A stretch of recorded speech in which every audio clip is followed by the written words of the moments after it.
ভগবান শ্রী রামকৃষ্ণদেব, শ্রী শ্রী মা সারদা দেবী এবং শ্রী স্বামীজি মহারাজের চরণে আমার ভক্তিপূর্ণ প্রণাম জানাই। আমি ভক্তিপূর্ণ প্রণাম জানাই আমাদের শ্রী সারদা মঠ এবং মিশনের পরম পূজনীয় অধ্যক্ষা মাতাজি প্রেমপ্রাণা মাতাজির চরণে।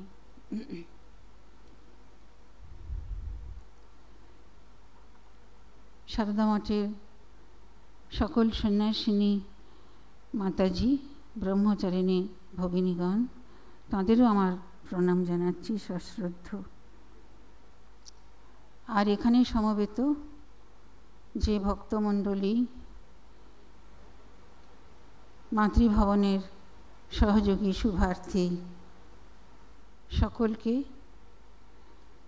ঠাকুরমা স্বামীজির প্রতি অনুরাগী সকল ভক্তকে আমার সশ্রদ্ধ প্রণাম শুভেচ্ছা জানাচ্ছি। আমার পরম সৌভাগ্য যে মাতৃভবনের এই প্ল্যাটিনাম জুবিলি উৎসবে আমাকে দুটি কথা বলবার সুযোগ দেওয়া হয়েছে। আজ কত বড় আনন্দের দিন। আমাদের মিশনের একটি কেন্দ্রের বিগত এই ৭৫ বছরের ইতিহাস,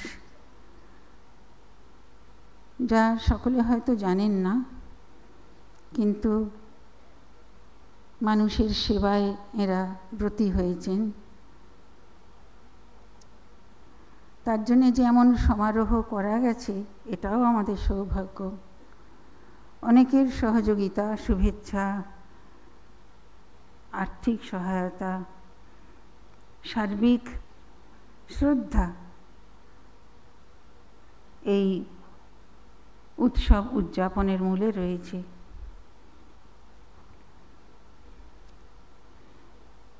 শ্রী শ্রী ঠাকুর শ্রীমাকে তাঁর শক্তিরূপে গ্রহণ করে নবযুগের সূচনা করেছেন। ঠাকুরমা স্বামীজির জীবন কথা আজ আর কারুর অজানা নয়, তবু সেইগুলি স্মরণ করে আমাদের আনন্দ এবং প্রেরণা লাভ হয় বলে উল্লেখ করছি। মাত্র ১৭ বছর বয়সে শ্রীমা সারদা দেবী দক্ষিণেশ্বরে ঠাকুরের সমীপে আগমন করেন।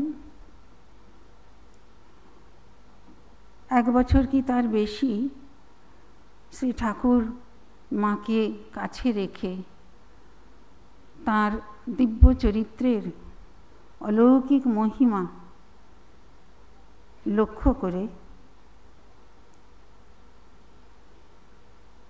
১৮৭২ সালে তাঁকে শ্রীবিদ্যা ত্রিপুর সুন্দরী বা ষোড়শী রূপে দেবী জ্ঞানে পূজা করেছিলেন। পূজা সমাধা করে তিনি প্রার্থনা করেছিলেন, জগজ্জননী যেন এর শরীর মন অবলম্বন করে জগতের কল্যাণ সাধন করেন। সেই পুজো হয়ে গেল। তারপরে শ্রীমা যেমন পূর্বে তেমন পরে একজন গৃহিণী মাত্র রূপে নহবতে রইলেন। কখনো কখনো দেশের বাড়িতে গেছেন। তিনি কেবল ঠাকুরের সেবা, পরে ভক্তদের সেবা, ঠাকুরের জননী শ্বশ্রু ঠাকুরানী চন্দ্রাদেবীর সেবা, এতেই নিরত ছিলেন। ঠাকুরের জীবদ্দশায় তিনি কম বেশি ১৩ বছর দক্ষিণেশ্বরে ছিলেন, বাস করেছেন। কিন্তু কি আশ্চর্য এই দম্পতির সম্পর্ক, যেখানে লৌকিক কোনো যোগাযোগ প্রায় তাদের ছিল না, কিন্তু আত্মিক সম্পর্ক এত গভীর, যাতে আমরা কালে দেখব ঠাকুরের যে মিশন, যে জন্যে তার আশা, সেটি শ্রীমা পূর্ণ করতে থাকবেন। স্বামীজি বলেছিলেন তিনি মনে করেন শ্রীরামকৃষ্ণদেবের আবির্ভাবের দুটো প্রধান কারণ, একটি হলো নিপীড়িত, দুঃখী, দরিদ্র, অবহেলিত জনগণের উন্নতি সাধন, দ্বিতীয় হচ্ছে নারী জাতির কল্যাণ, উৎকর্ষ সাধন। এটা শুধু ভারতের নয়, বিশ্বের এমনটাই ধরে নেব। কেননা ঠাকুরমা স্বামীজি একটি কোনো দেশে জন্মেছেন, কিন্তু তাঁদের প্রভাব বিশ্বের বহু নরনারীর জীবনকে ধন্য করছে, শান্তি, আনন্দ, শক্তি দান করছে। ঠাকুর যতদিন প্রকট লীলায় রইলেন, মা ঠাকুরুন থেকেছিলেন অন্তরালে। এটা আমাদের খুব মজা লাগে। ঠাকুরকে মনে হয় যেন খুব রক্ষণশীল পতি, যিনি স্ত্রীকে কারুর সামনে প্রায় আনেন না। দক্ষিণেশ্বরের খাজানজি মশাই যেমন বলেছিলেন, আমরা শুনেছি তিনি এখানে আছেন, কিন্তু কখনো দেখিনি। এই যে আধুনিক কালের প্রদর্শন, লোলুপতা, আত্মজাহির, বিজ্ঞাপন প্রবণতা, তার মূর্ত প্রতিবাদ শ্রীমার নীরব, নিভৃত পুণ্য জীবন। ঠাকুর কিন্তু দেহত্যাগের আগে মাকে বলে গেলেন, রাজি করিয়ে গেলেন, এ আর কি করেছে, অনেক কি করতে হবে। মা প্রথমটা যেমন নারাজ, আপত্তি জানান। শেষে যে কথাটি বলেছিলেন আমাদের খুব ভালো লাগে, আচ্ছা সে যখন হবে তখন হবে, দেখা যাবে।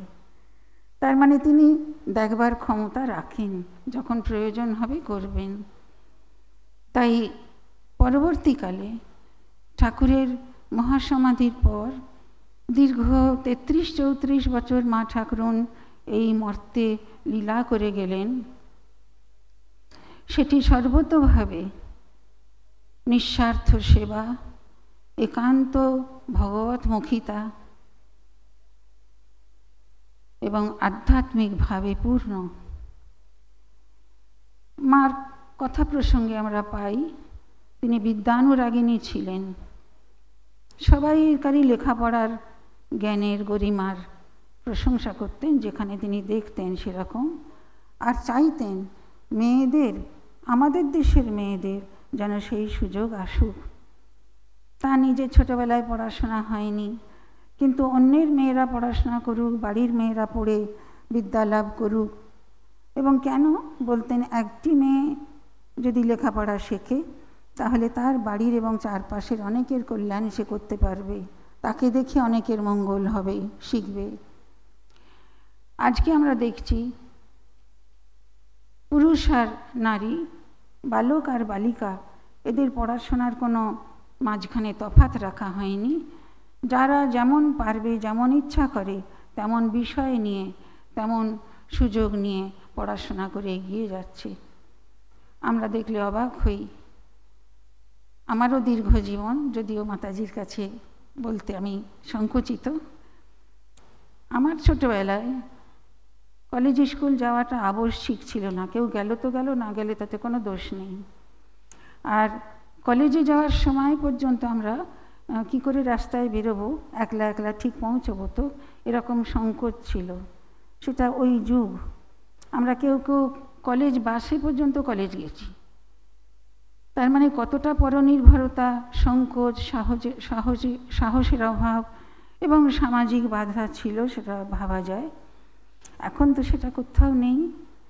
মেয়েরা মহাকাশ পর্যন্ত পাড়ি দিচ্ছেন, বিশ্বকাপে জয়লাভ করছেন খেলাধুলাতে, এবং পড়াশোনার ক্ষেত্রে, যে কোনো কাজের ক্ষেত্রে তারা নির্বাচন করতে পারেন, তাদের রুচি মতো এগিয়ে যাচ্ছেন। এই সবেরই মূলে আছে ঠাকুর মা স্বামীজির আবির্ভাবের গৌরব, তাঁদের দেওয়া প্রেরণা এবং তাঁদের শক্তি। এটা আমরা বিশ্বাস করি। আমরা গোঁড়া হব না, জগতে আর কোনো মহান শক্তি নেই, তাদের দ্বারা কাজ হচ্ছে না তা নয়।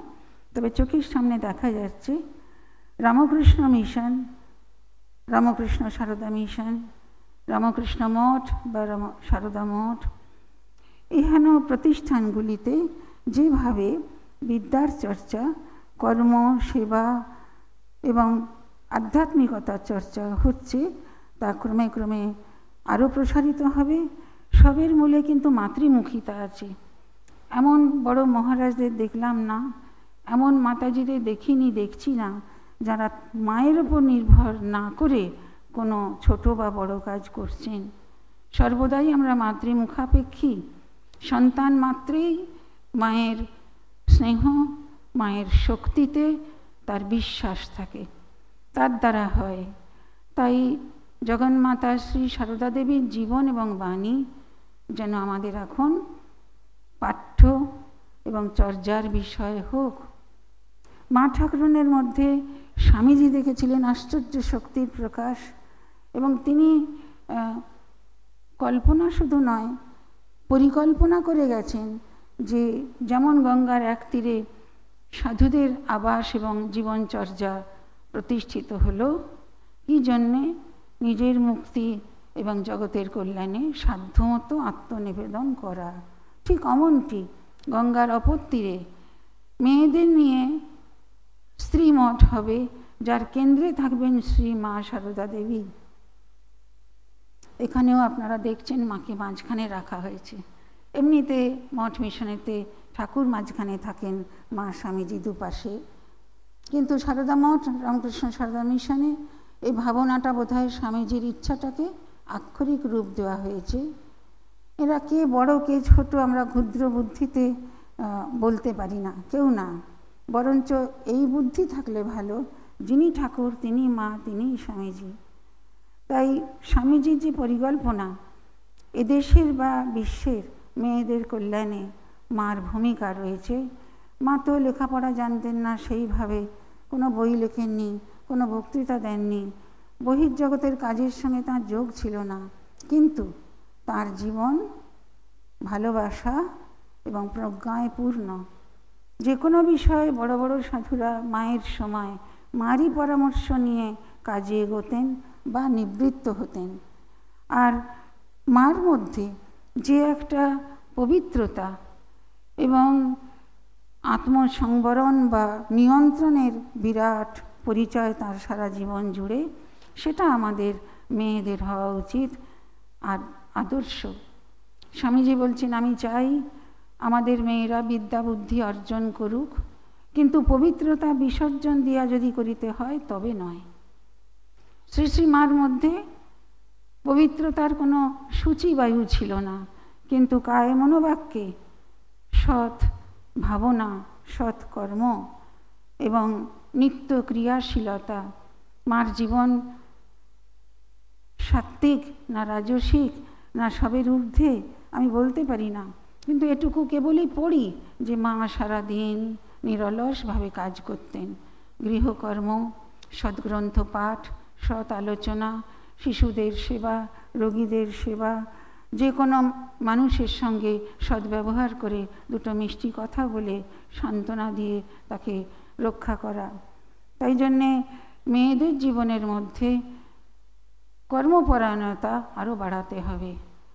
আমরা যেন লক্ষ্য করি সম্পন্ন বাড়িতে ছোট মেয়েরা, কুমারী কিশোরী তরুণীরা তত বেশি কর্মপরায়ণ আজকাল নন।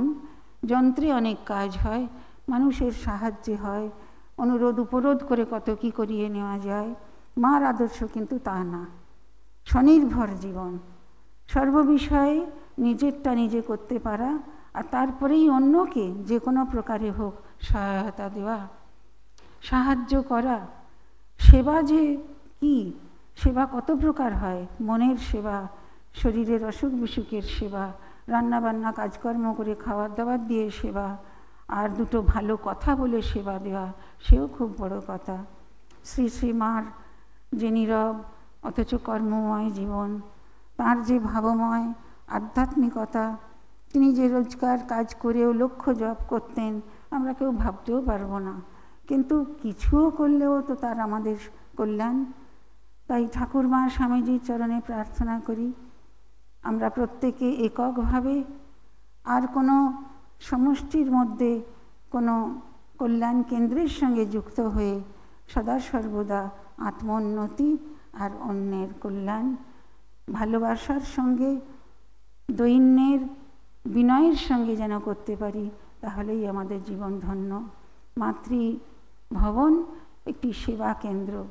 তার আগেকার মাতাজিরা এখনও যারা রয়েছেন, সংশ্লিষ্ট যারা রয়েছেন, তাদের মধ্যে এই সেবাভাব আছে। ঠাকুরমা স্বামীজি সকলের কল্যাণ করুন, আমরা যেন নিজ পথে অগ্রসর হতে পারি। সবাইকে আমার প্রণাম জানাই।